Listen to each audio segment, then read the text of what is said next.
My wife's search history showed how to poison husband without a trace. She laughed it off as a joke. When she handed me tea, I swapped our cups, then I faked my own collapse. She was left frantically telling to the 911 dispatcher as I died.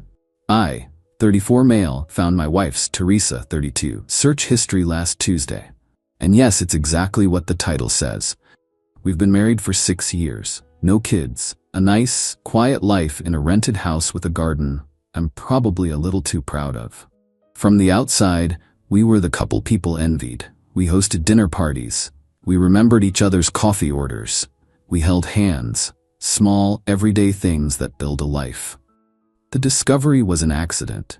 Teresa's laptop was open on the kitchen island, and she'd asked me to look up a recipe for the dinner she was planning. I opened a new tab, but the cursor just happened to be in the search bar, and the recent history popped up. It's a feature, right? Not snooping. There it was, nestled between best heirloom tomato varieties and yoga retreats Bali, how to poison husband without a trace, tasteless poisons that mimic heart attack, Amanita phalloides, dosage, lethal life insurance payout, accidental death versus homicide. My heart didn't pound. It just stopped. Everything went quiet. The hum of the refrigerator, the distant sound of a lawnmower, it all faded into a dull roar in my ears. I stared at those words, my mind struggling to connect them to the woman I loved, the woman currently humming in the next room. I closed the laptop. My hands were perfectly steady. I went back to my own computer in the study and spent the next hour in a cold, methodical daze. I took a high-resolution photo of her search history with my phone, making sure the timestamp was visible on her laptop screen. I emailed it to my personal email, then to a new, secret email address I created right then and there. I forwarded the email to my sister, a lawyer, with the subject line, "Read this only if you don't hear from me by tomorrow night. I love you." Then I deleted my sent history and went back to the kitchen just as Teresa came in, smiling. "Find a good recipe for dauphinoise potatoes?" she asked, her eyes crinkling in that way I used to find so endearing. I looked at her, really looked at her, tried to see behind the mask. "Still looking," I said, my voice even. Couldn't decide. The confrontation, if you can call it that, happened that night. I was too focused to be emotional. I just needed to know. I sat her down on the sofa, the same one where we'd binge-watched countless shows, and I turned my phone screen towards her. I didn't say a word. Her reaction was telling. First, a flicker of pure, undiluted panic. Her eyes widened, her breath hitched. It was there for only a second, but I saw it. I will never unsee it. Then the mask slammed back into place. She laughed, a high, tinkling, utterly false laugh. "Oh my God, Noah, you're not seriously taking that seriously?" I waited. "It's for a book," she exclaimed, gesturing wildly with her hands. "Teresa is not a writer. She's an account manager for a marketing firm.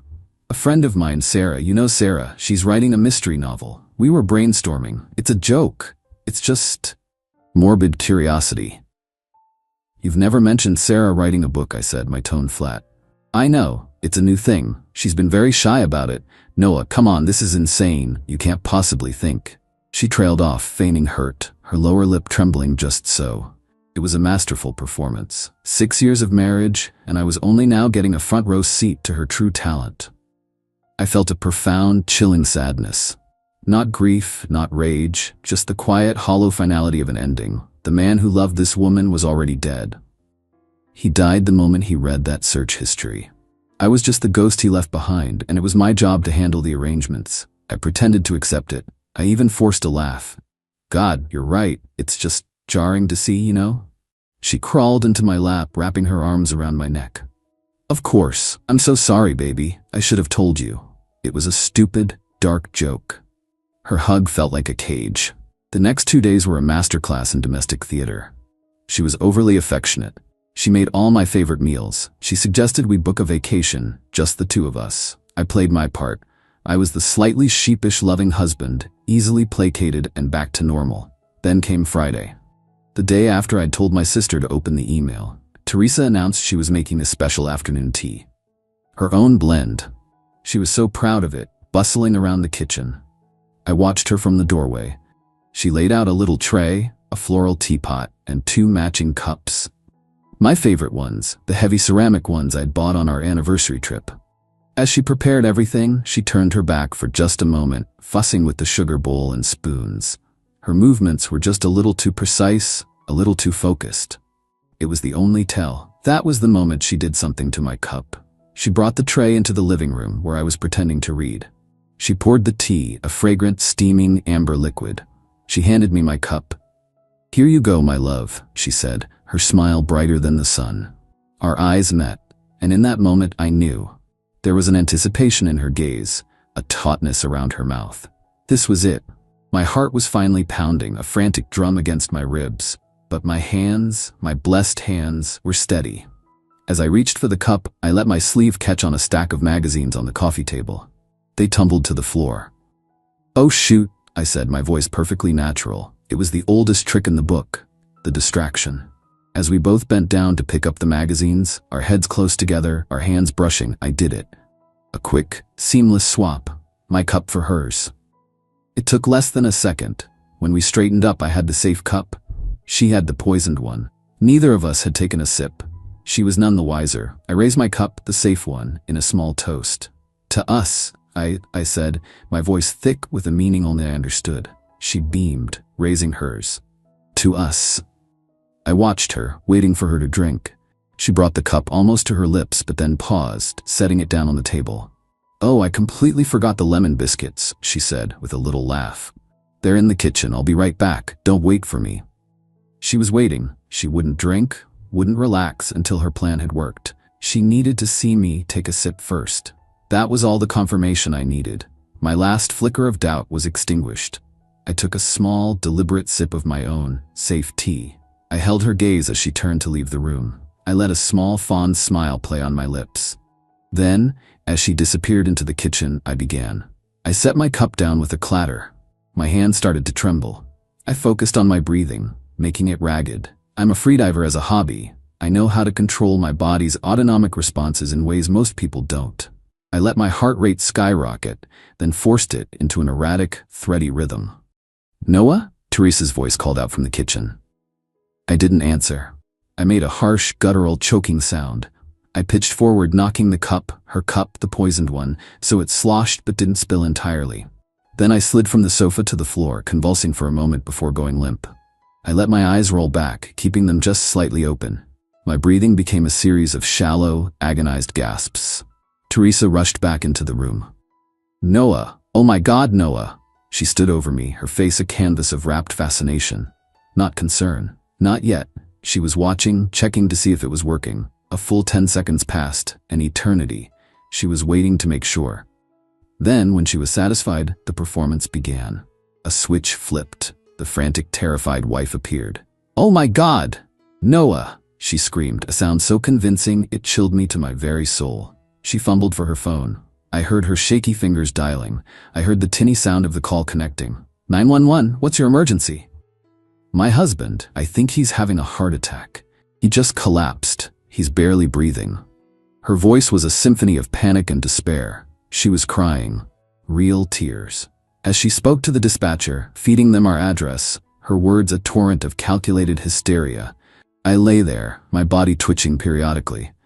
I could hear the faint wail of sirens in the distance, growing closer. She was going to get away with it. But she didn't know about the photo, or the email, or the fact that in her panic to play the part of the distraught wife, she had forgotten all about the poisoned cup of tea, sitting right there on the coffee table. Update 1. First of all, thank you. The comments and DMs have been a strange sort of comfort. It's grounding to know I'm not insane. To answer the most pressing question, I am not dead, nor did I ever technically die. But for about 15 minutes, 3 days ago, my wife and a team of very concerned paramedics thought I was on my way out. Let's pick up where I left off. The sirens were getting closer. Teresa was giving her Oscar-worthy performance to the 911 dispatcher. "His lips are turning blue," she shrieked. They were not. "His pulse is so weak, I can barely find it." A lie, but a good one. The first responders were incredible. They were in the house in what felt like seconds. I maintained my act. Body limp but with occasional tremors, eyes half open and unfocused, breathing shallow and erratic.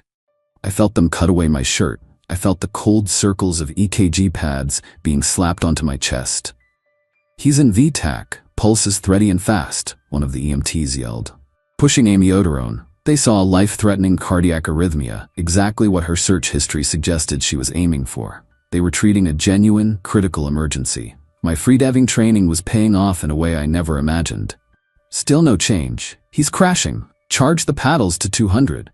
That was my cue. Just as they shouted clear and the high-pitched whine of the defibrillator filled the room, I took a sudden deep, shuddering breath. My eyes focused. I blinked, looked at the EMT holding the paddles and said, my voice hoarse, "I think I'm okay now." The room erupted. One of the EMTs nearly dropped the paddles. The other one just stared, his mouth agape. Teresa, who had been hovering in the doorway, the picture of a grieving widow, let out a strangled gasp. It wasn't a gasp of relief, it was a gasp of pure, unadulterated horror. The look on her face was not, "Oh, thank God my husband is alive," it was, "My plan has failed." The two police officers who had arrived with the paramedics immediately focused their attention on me. I was calm. I told them I felt disoriented but fine now, that it must have been some kind of bizarre vasovagal episode. Teresa tried to take over. "He's delirious," she insisted, rushing to my side. "He was convulsing. He needs to go to the hospital." I looked at one of the officers. "She's right, I should get checked out. But officer, before we go, can you please secure the brown teacup on the coffee table? The one that's still full. I believe my wife may have put something in it." The officer's eyes flickered to the cup, then to Teresa's face, which had gone chalk white. Her frantic act evaporated, replaced by cold terror. That was all the confirmation he needed. He nodded slowly and gestured to his partner. They insisted I go to the hospital. As they loaded me onto the gurney, I saw Teresa's face. What if they ran a tox screen on the tea? What if they found something? This is where my own plan kicked in. At the hospital, I was, of course, completely fine. My EKG was perfect. When the ER doctor came in, I told him the whole story, but framed it as a concern. "Doctor," I said, "I know this sounds crazy, but I have reason to believe my wife attempted to poison me. It led to a very strange domestic situation where I felt I had to feign a severe medical episode to expose it." He listened, his expression unreadable. I then showed him the photo of her search history on my phone. He scrolled through the images. Tasteless poisons that mimic heart attack. His face hardened. He immediately made a call.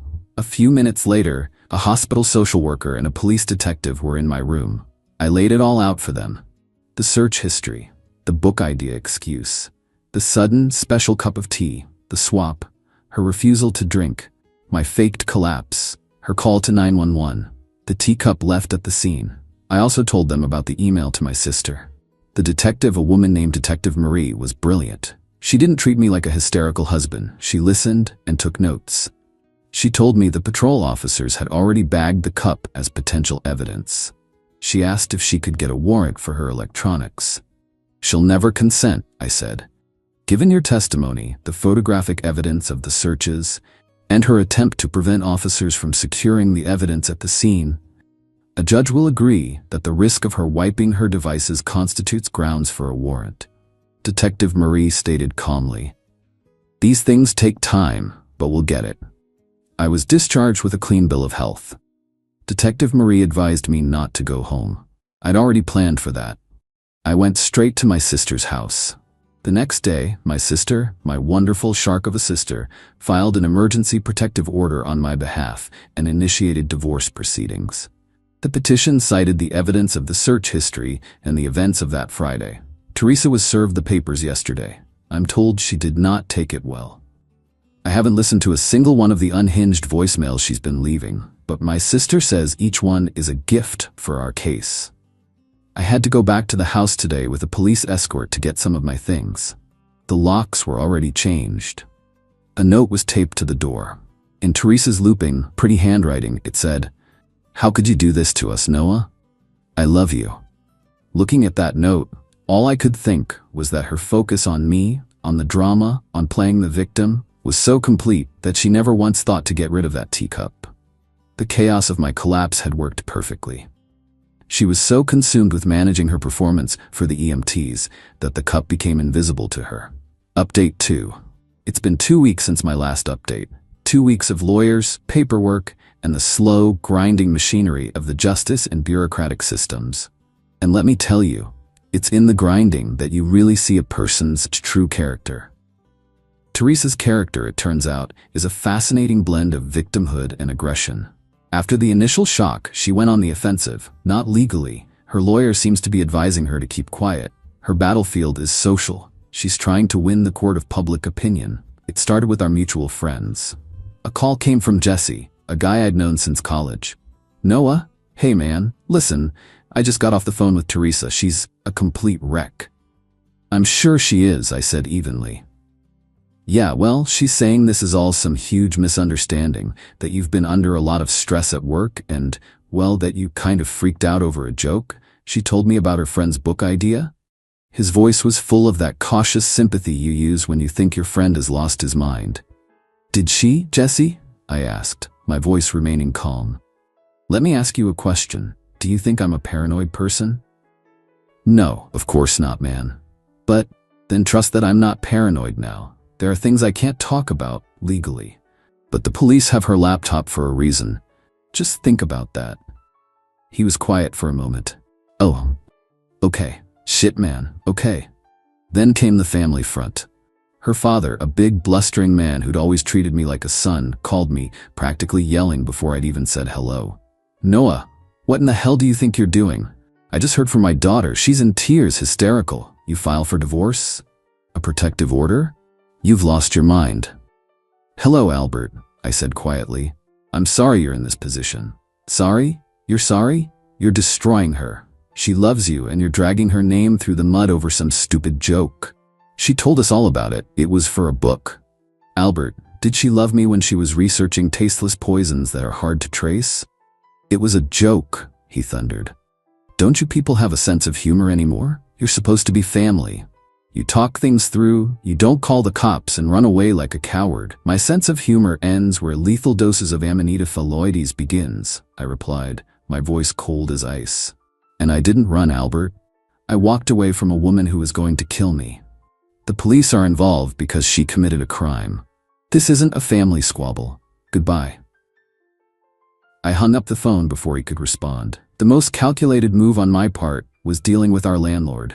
We were on a joint lease for our house, the one with the garden I loved. The security deposit was a hefty $2,850. I emailed the landlord, a no-nonsense property manager named Janice.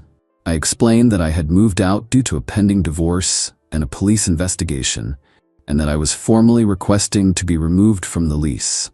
I attached a copy of the temporary protective order. Janice called me within the hour. "Mr. Hayes, I don't care about the drama. I care about the lease. It's a joint agreement. You're both on the hook for the rent until the term is up in 4 months." "I understand that," I said, "but my estranged wife has changed the locks illegally and I cannot access the property. I also have a court order stating she is to stay away from me. I will not be paying for a property I am legally barred from and cannot safely access. However, I am happy to pay my half of the rent directly to you for the remainder of the term, provided Teresa pays her half, but I will not be sending her money." This put Janice in a bind that favored me. She now had to chase Teresa for her half of the rent. I also mentioned, very casually, "By the way, when you do the final walkthrough, be sure to check the new rug in the living room. There might be some damage. Her friend Joe has a habit of leaving his muddy Adidas sneakers on it." I've never met anyone named Joe, but I knew planting that seed of infidelity and disrespect for the property would stick in a landlord's mind. My sister, my wonderful shark of a sister, got a preliminary report back from the forensic analysis of Teresa's laptop. The friend who is writing a book, Sarah? Teresa had sent her an email 2 days before the incident. It said, "Hey, got a weird question for your novel. What's the most creative way a character could get rid of a scheming husband?" Sarah's reply? "OMG, fun. Aconite is a classic. Or maybe something with pufferfish? Let's brainstorm Tuesday." Teresa was trying to build an alibi. The sheer premeditation of it all is what gets me. The methodical, patient planning. I guess we have that in common. Final update. This is the last time I'll be posting about this. The case is closed, the divorce is final, and I'm in a different city, sleeping soundly for the first time in what feels like a lifetime. The resolution wasn't a big, dramatic courtroom showdown like in the movies. It was death by 1,000 bureaucratic cuts. And it was beautiful. Let's start with the poison. The lab finally identified the substance in the teacup, the one meant for me, the one she refused to drink. It was a synthesized version of a cardiac glycoside, a compound derived from a plant known for causing heart irregularities, and in the right dose, a massive, fatal heart attack that could easily be mistaken for natural causes. The dose in the cup was significant. It would have killed me. The discovery of a synthesized, hard-to-trace compound, cross-referenced with her search history for poisons that mimic heart attack, was the nail in the coffin. The district attorney formally charged Teresa with attempted murder. Her defense, the one where I supposedly framed her, crumbled under the weight of the evidence. Her "it was a joke for a book" story was shredded by the timeline. The search history. The email to her friend Sarah, which the prosecution presented as an attempt to create a premeditated alibi. The 911 call was played in court, and what she intended as the frantic cries of a grieving wife now sounded, in context, like a chilling performance. The most damning part was my testimony about the cup swap, and her subsequent refusal to drink from it. It demonstrated clear, conscious avoidance. Teresa's lawyer urged her to take a plea deal. She refused, clinging to the belief that she could manipulate a jury the way she had manipulated me for years. It was a fatal miscalculation. She was found guilty. Due to the extreme premeditation, the judge was not lenient. She was sentenced to 15 years in prison. She's eligible for parole in 10. I saw her face as the sentence was read. It wasn't remorseful. It was incandescent with rage. The rage of a narcissist who had been, for the first time in her life, truly outmaneuvered. The fallout in her personal life was just as complete. Our landlord Janice evicted her 2 months into my absence. Teresa couldn't make rent on her own. Janice told my sister she had to hire a cleaning crew to deal with the state of the house. Apparently, once I was gone, the facade of the perfect domestic goddess fell away completely. Janice kept the entire $2,850 security deposit and sent Teresa a bill for another $1,200 in damages. Her friends, even Jesse, vanished. Once the evidence became public record, no one wanted to be associated with her. Her parents, after spending a small fortune on her defense, are now social pariahs in their own community. I hear they've put their house on the market. As for me, the divorce was finalized quickly. I didn't ask for anything except my personal belongings and my freedom. I let her have the furniture, the art we bought together, the life we built. It was all tainted anyway.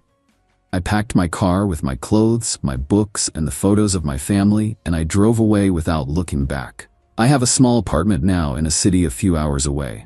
It overlooks a park, not a garden, but it's mine. It's quiet. It's safe. I do have moments of vulnerability. Sometimes late at night, I think about the 6 years I spent with a woman who was capable of that. Was any of it real? Did she ever love me? And I'm learning to be okay with it. The man she married is gone. He had his heart attack on that sofa. I'm what came after. I'm more careful now, more observant, sharper. The real justice wasn't her prison sentence. It was the slow, inevitable collapse of the world she built on lies. I didn't have to orchestrate some grand revenge. I just had to get out of the way, present the facts, and let the system do its job. Her own entitlement did the rest. She was so confident in her ability to manipulate everyone that she never considered the possibility that someone might just calmly and quietly call her bluff.